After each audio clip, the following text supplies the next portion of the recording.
Welcome to People in Transition. I'm your host, Bob Gerst. There are moments in life when the ground quietly shifts beneath us, not with a dramatic crash, but with a subtle, persistent question: who am I now? For many, that moment arrives as they approach the end of a long career. What we often call retirement sounds like a finish line, but in reality, it's something far more complex and far more personal. Today's conversation is about that space in between, the space where identity loosens, routines fall away, and the future feels both wide open and a little uncertain. It's a transition that can bring freedom, yes, that's right, but also doubt, loss, and the challenge of redefining purpose. My guest today, Gregg Lunceford, who is a managing director and wealth advisor at Mesirow, where he helps clients protect, preserve, and grow their assets as they approach and enter retirement. He has spent years studying this exact human experience, not just the financial side, but the emotional and psychological journey people go through as they step away from full-time work. He explores why so many people who are ready on paper still struggle to make the leap, and what it really takes to move into this next chapter with intention and meaning. We're going to talk about reinvention, about the idea of a third age, and about how to design a life that feels not just secure, but deeply fulfilling. Gregg, welcome to People in Transition. Bob, thank you. It's nice to be on your show. Gregg, let's jump right in. What does, and if you could see me, I'm having air quotes here, what does exit from work mean to you personally, and how is it different from a traditional retirement? Sure, a great question. And how I got here in the X from Work is the title of my book. My book came after my PhD studies, where I spent a lot of time trying to understand what it is that a person socially, emotionally goes through once they are at late stage in a career, transitioning to something else in their career. And where I recognized a research gap where I contributed to as an academic was the fact that for a lot of researchers, they looked at retirement through the lens of gerontology, which means the study of growing old. What exit from work means these days is something totally different. If we look at life expectancy, which increases about 3 years every decade, when we are leaving work traditionally at that 65 age or around their age, and if our life expectancies are growing longer, so we can easily go to 90, we're really middle age. And so exit from work is going to mean something very different to someone who's exiting in the 21st century than someone who exited in the 20th century, like many of our parents and grandparents. Gregg, what has been one or two of the myths about retirement or career transitions that you had to maybe unlearn, maybe Mhm. even the hard way, to help you see this transition clearer? Well, there were a few. One of the bigger ones was that a lot of people struggle with retirement. That's a shocking one. And also, a lot of people don't get excited about retirement. And that one was the harder one for me to get. I work in the financial services industry where we were trained when I came into the industry that work is an economic choice. And for those people who have the flexibility and the freedom not to have to grind it out every day, they would opt out or do something different. And what I've come to learn is that as you get later stage in your career or whatever it is that you do, you start to recognize that work provides more than financial benefit. It does provide value in other ways that is difficult to replace. And that's where people start to become a little bit concerned. And a lot of these things are tied to your identity. One, work provides socialization. So a lot of people have friends that they make over the years. They have things and people that become special to them in their life. And without that social network, people will go, do I matter? Am I important? Who's looking for me if I don't walk in the door every day? The second one is that work provides psychological success. I mean, it gives us something to accomplish every day. And if you are known for doing something, especially something very well, the question becomes, who are you once you no longer do that and you've been disconnected? And then the third thing that work provides is structure in your day. A lot of people don't know because they've never had to figure out how to manage time on their own. You go to work every day, you have an understanding that you are to perform certain tasks. In exchange, you get compensated for them. So you're pretty much giving a list of rules and guidelines to abide by every day. For a lot of people, this seems strange, but for a lot of people, they cannot operate without structure. And you'll see this play out in, even more so in highly structured environments like people who retire from the military. Any coaching or suggestion to listeners in terms of how to create that structure for themselves? Well, I think the field of coaching, which I don't represent to be a coach in that sense, but you can see that now there are a lot of professional coaches, career coaches popping up, and I often hear people go, what does a career coach do? One of the things may be to focus on this. There are a couple things I think people should do to prepare for this, though. One, along the lines of the three things that I mentioned, you need to start off trying to build a retirement identity very early in the process before you exit from work. Think about it. Bob, I'll throw this question out to you. What's your earliest memory of someone asking you what you wanted to do when you grew up? Oh, quite young, actually. And, Mhm. and I've been through a number of different career transitions and industry transitions. So very young, actually. Correct. It usually starts around elementary age. So, one, someone's coming to you when you were 6, 7 years old, telling you, hey, it's time to start thinking about your identity. They don't put it in those terms, but when you're asking someone what they're going to be when they grow up, you're asking them to figure out how they would define themselves, what will make them unique when they go certain places. You're asking them to start thinking about that. And when you start looking at that from a psychology standpoint, a lot of this points back to role theory, which kind of states that we're all actors on a stage. And from a very early age, some of us start auditioning for certain roles or started being trained to audition for certain roles. And when you get asked that question very early on, basically what people are telling you is you need to start thinking about who you want to be on this stage called life.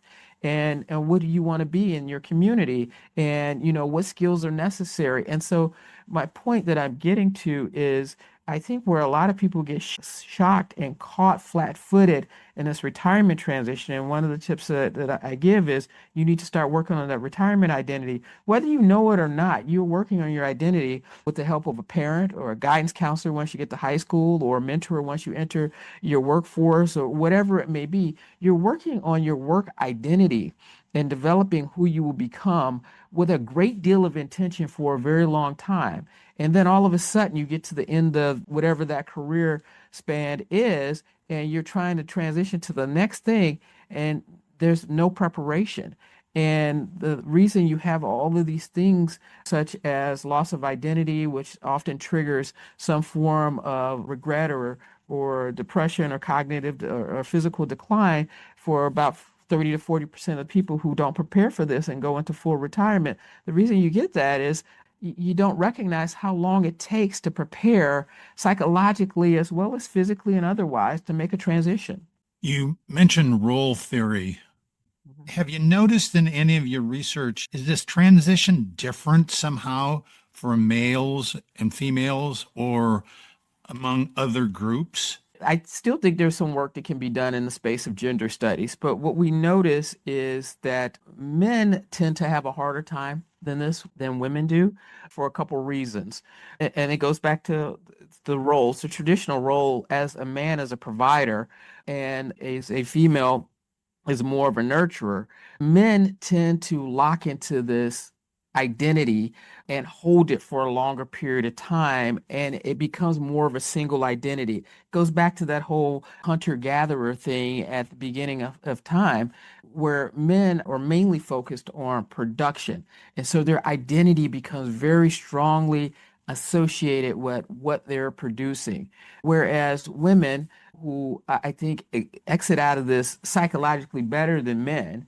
Now, there's arguments why they might not exit out as well financially, but psychologically, because they may take time to take a break in the workforce to raise children or to care for an aging parent, or even if they have a full career, they tend to be better at social interaction. And so there are a number of things, a number of roles that they play, a number of things that they've auditioned for, whereas men tend to only audition for a primary role. And when that role is over, they don't know how to adjust because that is mainly what they've done their entire lives. Greg, have you personally experienced this stepping away from your primary career? Well, I'm still very much in my primary career. So one of the joys I find in the work that I do is I'm learning who I'm becoming. So probably a decade or so away from stepping away from my primary career. However, I think this does happen to people who may make mid-career changes. I started my career corporate and investment banking. I later transitioned to wealth. I did experience some things, and you say that's simple. You're still in financial services, but you're dealing with a whole different type of client in a different space. There are things that can be frightening about starting over. Although some people might say, hey, you have a lot of transferable skills. And I think that's something we should focus on as well. You asked me in the prior question, what are some good tips? I think also a great tip is as you're thinking about this identity, think about what skills are transferable into your retirement identity. I think people don't think about that as well.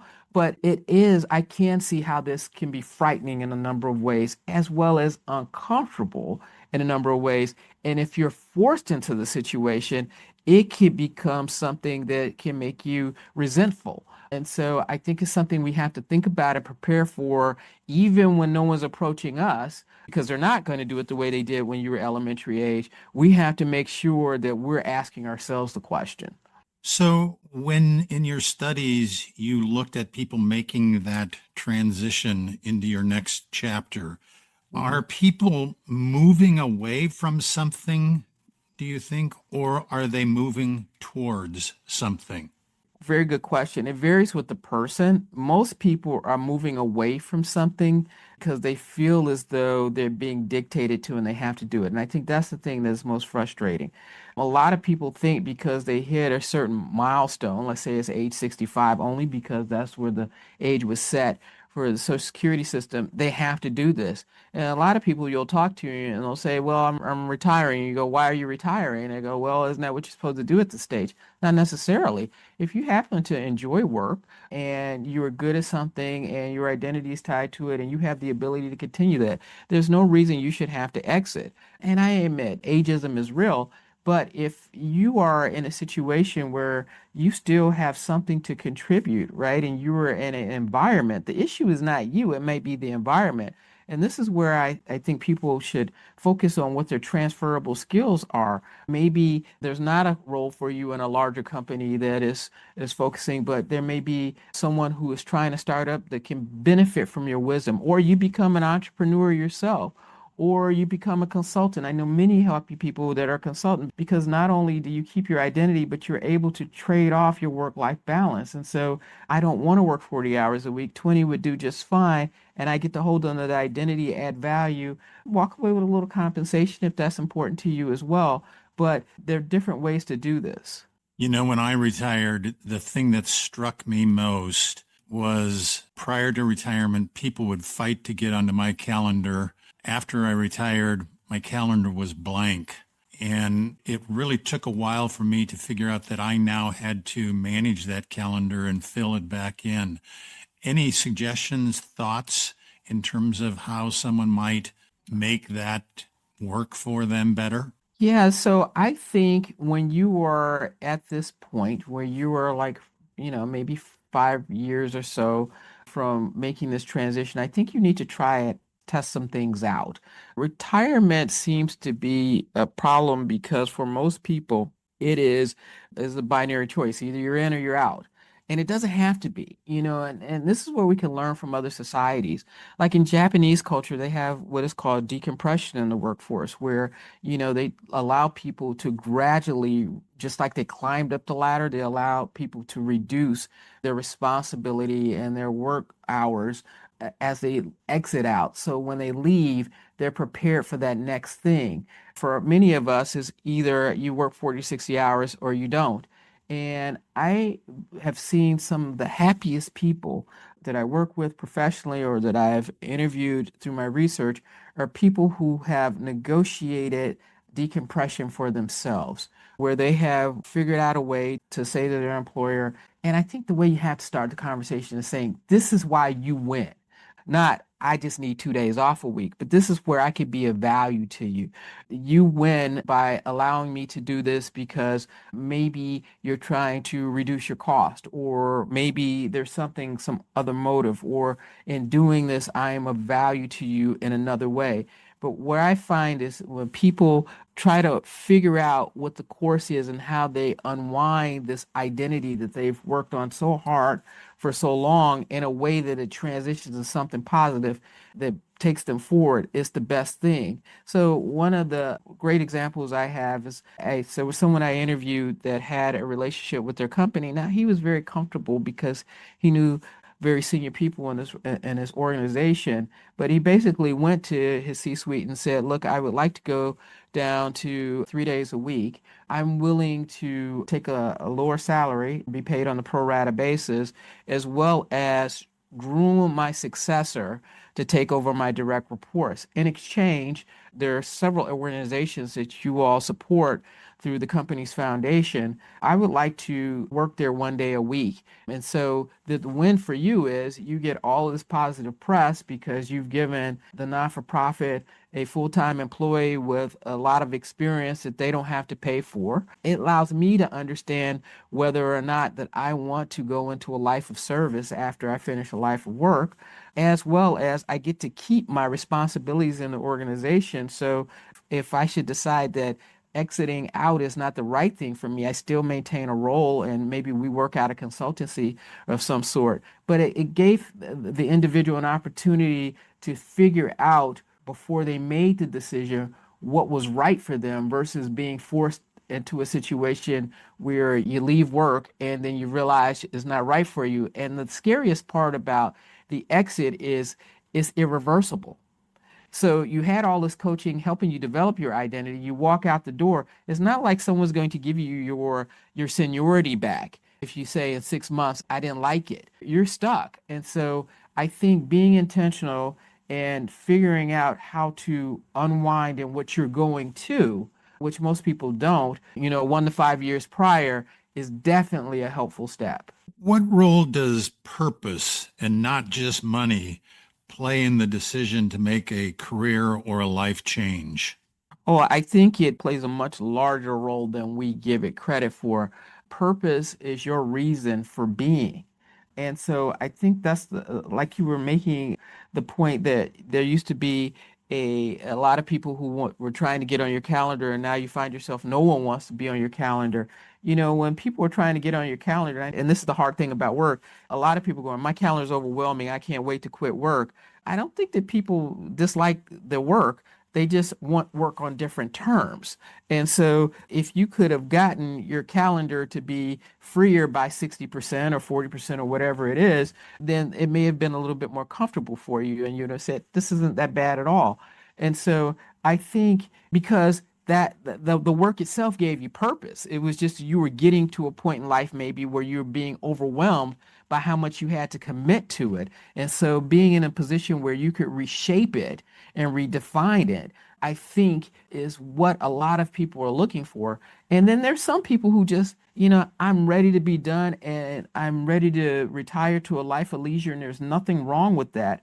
However, what I would say is a lot of people feel that that's what they have to do because that used to be the old model, but the model was created in a different time, in a different era, for different reasons than we live with right now. And we have not had the changes in policy, whether it be a government policy or human resources policy, to adjust to that. It made a lot of sense to be offered the opportunity to fully exit when you're age 65 when the Social Security system was established. But back then, the average life expectancy, a male was 61 and a female was 64. So we have to take the initiative because, and a lot of people go, well, how does this translate to you being a financial advisor? Our largest expense in retirement is healthcare. And to the extent that we can do positive things to maintain our identity, our well-being, so we don't experience those things that cause us to go in decline, the better you are financially because you'll reduce this large expense.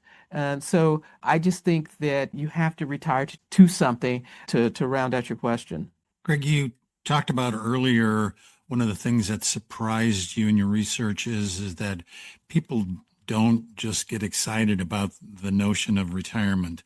Are there other surprises that you uncovered about life after leaving your previous role or career? I think a lot of people don't realize how empowered they can be. This is where I write a chapter in the book about self-efficacy. And a lot of people think, and because we've been led to believe, when retirement systems were created, it was basically a negotiation between management and labor. Management wanted younger employers because we did more physical work. We are now more in a service economy. So where it used to be you physically couldn't do certain tasks at age 40, and that's why that's protect the age for being in a protected class, there is a whole lot you can do mentally for a long period of time. So Benjamin Franklin signed the Declaration of Independence in his 80s. Colonel Sanders started his first franchise in his 70s. There's a whole lot you can do given the way that work is structured right now. And so I think the big surprise that a lot of people find once they discover it is you have the ability to do a lot of stuff. You have to just have the confidence to go out and say, this is what I can redefine myself, and this is what gives me joy and freedom. You know, we wouldn't be in today's world if we didn't mention artificial intelligence, AI. I'm curious, do you think that it has any impact on this whole notion of retirement? I think it's too early to tell right now, but I think when you start looking at who are the most successful entrepreneurs, especially with technology, there's evidence that supports that people in their 50s become the best entrepreneurs. And the reason I point that out is because when we start talking about technology, we often think that it's a younger person's game. When you start talking about things like AI and things like that, this is really something that people who are younger than us have an advantage with, and that it'll be harder for us to overcome these barriers to entry for no other reason that, they probably had iPads when they were 10, and this is new to us. But I would argue if you look at who is best, especially in the technology space, of reinventing themselves and being able to leverage not only technology like AI, but leverage it against practical applications and wisdom that they've learned from earlier in life through career, through interaction socially, through leadership roles they've had in the community. They are people in this space. And I think there could be a great opportunity here, but you can't be intimidated by it. You have to challenge yourself to learn it. And then, AI is only as good as the inputs you put in. And the person you are today is wiser than the person you were 2 decades ago. So you're probably the best person to put the inputs in. Greg, what did you find in your research on how relationships like family, friends, your professional network, how did they change for good or not during the transition? Very good question. So it used to be that the primary driver of a good retirement was financial. And it still remains true today. It's just not the as big of a factor. It's still the largest factor. Either you can afford to do it or you can't do it. There are other factors that are now becoming more dominant and more present. The second largest one is social interaction. We need an ecosystem to engage in. And that has changed a lot too. And what I mean by that is When you start looking at retirement, and the first retirement systems were informal. Basically, we were an agricultural society. Farmer went to his sons and said, in exchange for you taking care of me, I will deed you my land when the time comes. Unfortunately, because of the way property rights went back then, women weren't allowed to own property. So this was a negotiation between a father and son. But it was also a time where the son reached out and looked to his dad or his uncles or whoever he's making this deal with, and they valued their wisdom because there were still things that they needed to learn. And so, although the person was transferring the lead role, they were also adding value in the workforce. And so, there was this great social network that was still valuable because in order to make the harvest come in, you still needed your cousins, you still needed your neighbors. You all had to plant together. When we move forward to a manufacturing society, then you as an individual producer could produce something to create a paycheck, and you no longer need this family, as well as you were starting to engage in the boundary less career. If the opportunity presented itself, in another city or something like that, you transfer to that city and you start to leave your core family. And then when you started getting to like the 50s and 60s, where things like divorce and things like that started to become more normalized, then there was another fracture of the family. So what happens is we do have family structure, but it's more of a distance. And so what people who transition and start to exit from work they need that core nucleus. That's an important thing, once again, with work. You spend more time with your colleagues at work than you spend with anyone because you spend more time during your day at work engaging with them. And so, what you have to be thoughtful about when you are making this transition is you have to figure out how to, if you haven't already done so, replace kinships with friendships. A lot of people go, when I exit from work, I'll start to spend more time with my family. Your family isn't always concentrated the way they once were, as well as they may not share all the same day-to-day interests. They're great if you want to have Sunday dinner or get together on the holidays, but on a daily and consistent basis, they may not be into the things that you do on a daily basis the way you are. Your work colleagues were more in tune with you. And so the question you have to ask yourself is, even if I do have kinships, are these kinships engaging in things that I find fulfilling and interesting during the day? Because a lot of people struggle, even if they can fill their day, that doesn't necessarily mean they're doing something fulfilling during the day. And that can lead to negative emotions as well as cognitive decline. Greg, what do you believe someone should do if you're already in retirement and you're not finding it fulfilling and they haven't listened to this podcast and so they don't know what steps to take? What do you think that they should do to deal with that life that feels rudderless and empty? I think you have to do a very close inventory and ask yourself ideally what you want to do. As for some people, they're scared to dream.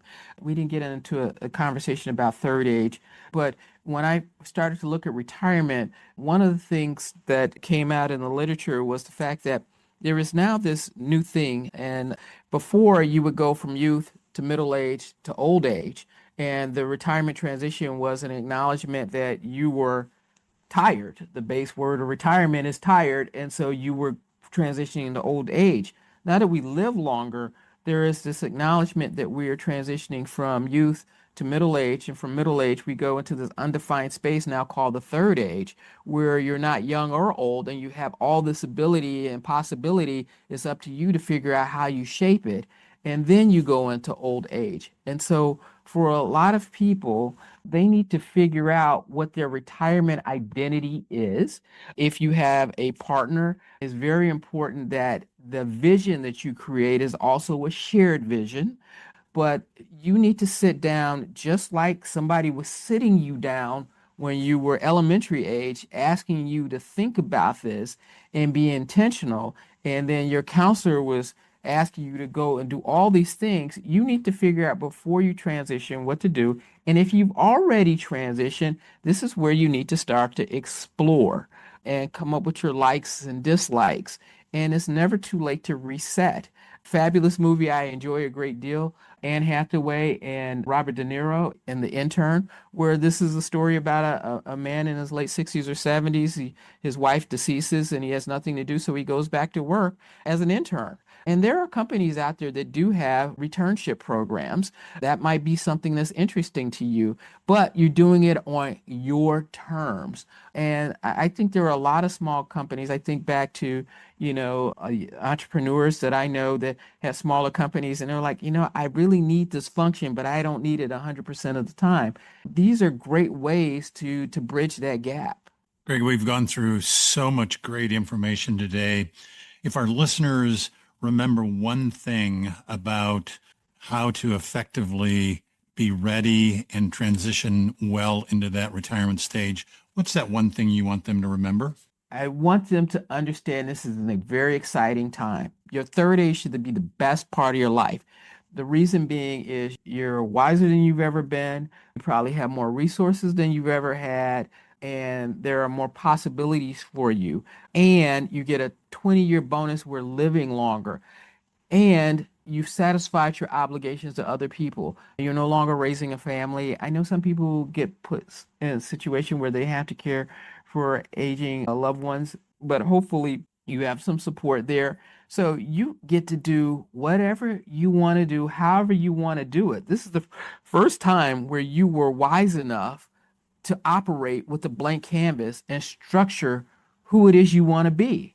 Take advantage of it. Greg, as I said, such great information. It's an exciting time, one that people, I think, haven't done oftentimes enough reflection. Thank you for sharing. I've got numerous notes for myself as I'm making this transition. Thanks. I really appreciate it. It's been wonderful speaking with you, Bob. Thank you.